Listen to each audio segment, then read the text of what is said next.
Let's get it started. Fox News alert: President Trump now arriving moments ago in Iowa. This is ahead of an event at a community college. Now, we cannot control the live on the screen, but that was Dubuque. He's now going to travel about 14 minutes or so away from there to the Northeast Iowa Community College in Peosta, where he will hold a workforce development roundtable. We'll bring you this live as it happens. Of course, this is on the heels of his executive order this week.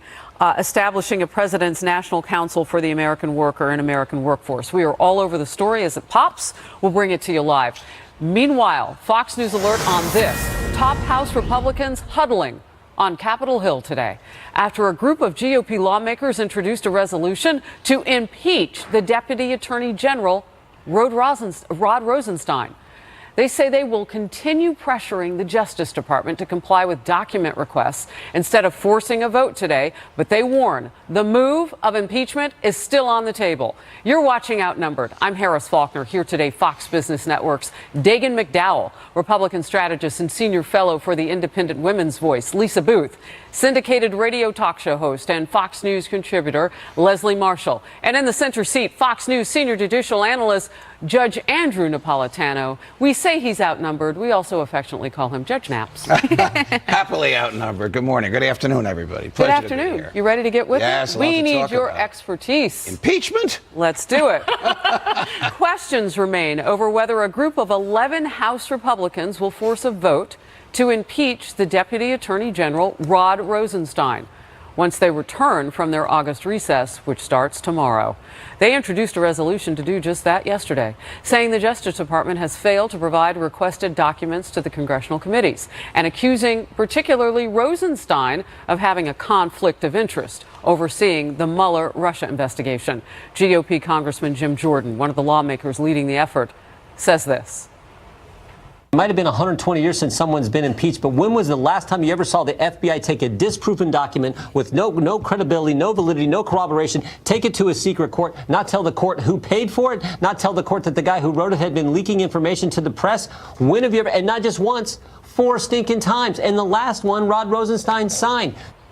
Everybody in the party, though, not all on board with impeachment. House Oversight Committee Chairman Trey Gowdy, who has been critical of Rosenstein on these issues, went after the move as too dramatic. And Democrats, of course, say this is all just a big attempt to distract from the Russia investigation. Chief Intelligence Correspondent Catherine Herridge live for us with more in Washington. Catherine? Well, thanks, Harrison. Good afternoon. A short time ago, the House Speaker Paul Ryan said he does not support the articles of impeachment that were tabled by about a dozen members of the Freedom Caucus. He said he believes that the issue could derail the larger agenda for the party, but he says he still wants the Justice Department to provide withheld records. It is appropriate that we conduct oversight of the executive branch and that we get full compliance with the executive branch on what are very legitimate document requests. Do I support impeachment of Rod Rosenstein? No, I do not. I don't think we should be cavalier with this process or with this term. Number one. Number two, I don't think that this rises to the level of high crimes and misdemeanors, a really high standard. Also this morning, the House Minority Leader Nancy Pelosi weighed in. They would want to hurt Rosenstein so that they could hurt the Mueller investigation. But hopefully saner minds will prevail on the Republican side, and they won't bring this up. If they did, we welcome their voting on undermining our democracy. These articles of impeachment filed late last night call out the Deputy Attorney General and allege Rosenstein, and this is the important development. They allege Rosenstein has a conflict of interest in the Russia probe because he signed off on the final surveillance warrant renewal for Trump campaign aide Carter Page. That was in June of 2017. It reads in part, Deputy Attorney General Rosenstein's failure to recuse himself in light of this inherent conflict of interest and failure to recommend the appointment of a second special counsel constitute dereliction of duty. Here's Congressman Jordan from last night on the FBI and Justice Department's use of the unverified Trump dossier to secure the Page warrant and also those withheld documents. We have sent numerous letters to Rod Rosenstein they haven't complied with, 2 subpoenas they haven't complied with. We've caught the Department of Justice hiding information, redacting information that they should not have redacted. We know that Rod Rosenstein threatened House Committee Intel staffers, threatened them, chilling impact when they were trying to do their job, our job of doing the constitutional oversight we're supposed to do. And as you mentioned, in the last few minutes, multiple sources have told Fox News that there will be no effort to impeach the Deputy Attorney General, have that vote today. But there has been a leadership discussion, and there is agreement that they continue to need to apply this pressure and keep contempt and impeachment on the table, Harris. Catherine, thank you very much. We bring it out to the couch to get some legal expertise on this. So impeachment now off the table, at least for this session. Maybe it'll pop back up after. You roll your eyes at this, though. Why? Well, I do roll my eyes at this because impeachment is such a draconian measure, and it's not authorized here. The Constitution lays out the grounds for impeachment, two very specific grounds: treason or bribery. Obviously not the case here. And then an amorphous phrase, which has been defined by the courts and by Congress, as high crimes and misdemeanors. High crimes and misdemeanors means some criminal event committed by the person they want to impeach that strikes at the security of the republic. Failing to recuse yourself in a law enforcement issue that you're supervising and where you might be a witness is at best an ethical violation between the lawyer and the ethics monitors of the District of Columbia Bar or wherever he's licensed. It is not an impeachable offense. So they are really going way overboard. But there's a backstory here. The backstory is when Eric Holder was the Attorney General, and they wanted documents from him on Fast and Furious. Remember that? And he didn't produce him. The House of Representatives produced the documents. The House of Representatives held Attorney General Holder in contempt, and nothing happened. Nothing. They should have taken that contempt citation across the street to a federal judge and had him prosecuted, but nothing happened. So they have a history of doing nothing when they can't get what they're trying to get. And that's what is behind here. I actually talked to Congressman Andy Biggs this morning about this, who's one of the members behind this. And the decision-making process is the absolute frustration with the DOJ and the FBI slow rolling this process. You look at text messages that popped up and the IG report that were never given to Congress. You look at, the DOJ claiming that things are of in the national interest, then come to find out they aren't. So I think Congress is incredibly frustrated. And, what other options are on the table for Republicans in the House or in Congress to try to obtain these documents? Let me step in there with just this one thing, because this is what some critics inside the Republican Party are saying. If you were really serious about this, you would have actually pulled this trigger earlier this week or even last week, not on the eve of the summer recess. Right. But the politics of this were difficult, I would say, for the Freedom Caucus because they squawk a lot. Hold on, Lisa, let me finish.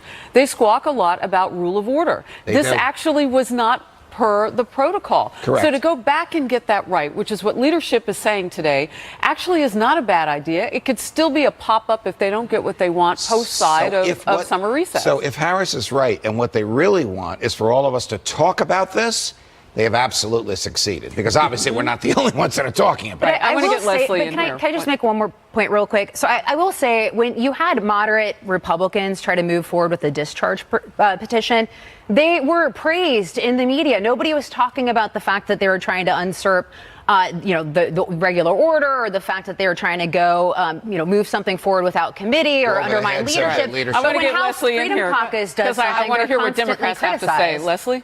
I agree with you on this. We're on the same side on this. Yeah, we are, because, the Constitution to our nation is like the Bible is to religion, especially Christianity. And when you reread Section 4, Article 2, to your point, when you're talking about high crimes and misdemeanors, you were in a sense putting it in a sentence, even though they're not specifying, with treason, with bribery. This does not fit, in my opinion, the litmus test constitutionally of high crimes and misdemeanors. One, they have 11 people. They need a majority of the House, 2/3 of the Senate. This is going nowhere. It's not just frustration. I'm reading, though, Leslie, if they can get to the protocol on this, if they can get back to the rule of order, if they can do the things that they need to do, they'll get more than those 11 people. In fact, what the leadership are saying, they fully expect that. Nobody's ever been removed from the executive branch, from their job, based on impeachment. And the fact, and I look at it very simplistically. Why have Republicans uttering the word, impeachment, when that is a Democrat talking point when it comes to President Trump? So, it's just on a very basic political level. Lisa, I think I can make your head pop with this breaking news, because you and I have been talking about Speaker leadership, right? We've been talking about House leadership, so here it is. Representative Jim Jordan, this is per our reporting, Chad Pergram, our producer on the Hill. Jim Jordan, Republican of Ohio, is running for Speaker of the House in the new Congress. Now, We are waiting for him to make an appearance, but I believe we have a statement. Yes. So let me give that. So again, and you see him there on the screen. This is file video. If he pops up, should the American people entrust us with the majority again in the 116th Congress, I plan to run for Speaker of the House to bring real change to the House of Representatives. President Trump has taken bold action on behalf of the American people. I am reading directly from the statement now from Congressman Jim Jordan of Ohio, who wants now to run for Speaker of the House. He goes on to say, Congress has not held up its end of the deal, but we can change that. It is time to do what we said, end quote. Lisa Booth. Head popped. No, but I don't think that.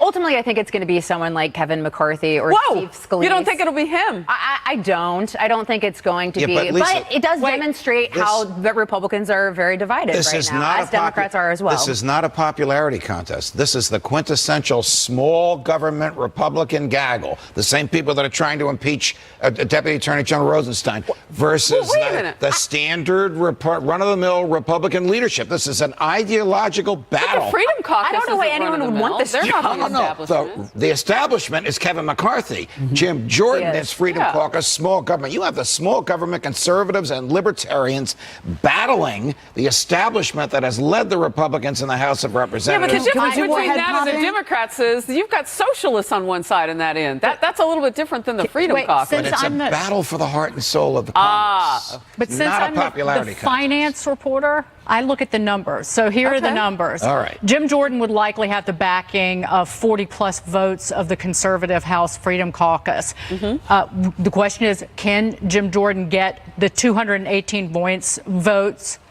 necessary to win the speakership on the floor?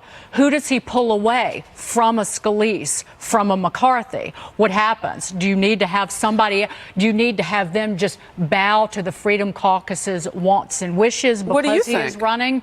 I have zero idea. I want to do another head popping moment because head popping, we like it. I'll tell you exactly how this happens. Whoever has the least of those three votes, Scalise, McCarthy, Jordan, will determine who the speaker is by where he throws his support. That's a good point. Okay. I agree with Dagan because I'm into reality and those numbers are realistic. And I agree with you, Lisa. What is this, one time in 2 years? It's not going to be Jim Jordan. I know we're not talking about that elephant in the room, but there's some very nasty allegations against him coming out of Ohio, and I don't think some Republicans are going to go near him because of that. I don't know why anyone wants this job, though. They're allegations, though. Being Speaker of the House, this is the worst job ever. Trying to wrangle the party and keep everyone together. Paul Ryan basically had to be begged to take this job. I'm surprised anyone wants it, to be honest. I just want to stay on the allegations from 30 years ago about when he was an assistant wrestling coach at Ohio State University, about what he did or didn't know about sexual abuse. By running for this, you're asking for the press to basically continue to dig through your garbage in the private life. Rightly or wrongly, that's what's going to happen. Here's the other elephant in the room, Donald Trump. The current leadership of the Republicans does whatever the president wants. Jordan and company, were he to become the speaker, would push back against the president on many of these big government, high-spending proposals. Wow. So Donald Trump, though he doesn't get a vote, has a major say. But what they're doing with this impeachment proceeding to bring it back home, people say they're doing it to, I mean, the Democrats argue that they're doing it to curry favor with the president of the United States and to keep the focus off of the Mueller investigation. Because it's a brushback punch against Mueller. Well, I was going to say the judge is right in the sense of, a McCarthy or a Scalise or someone's going to try to win over the Freedom Caucus in the effort to become Speaker of the House. So perhaps Jim Jordan and the House Freedom Caucus, they're angling for something else to give their votes to, maybe a Kevin McCarthy. And I know you loved what Lisa said because she started with the judge is right. Okay, we're going to move on. President Trump has arrived in Iowa, in Dubuque, in fact, ahead of that roundtable on workforce development. The economy, the center stage today, and we are going to cover this. It comes a day after he secured an agreement to cool down the escalating trade dispute, at least with the European Union.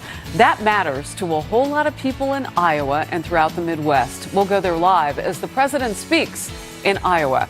Plus, Secretary of State Mike Pompeo fiercely defending the president's foreign policy during a fiery hearing, where some lawmakers slammed the recent Trump-Putin summit. We'll show you how the secretary did. Stay close.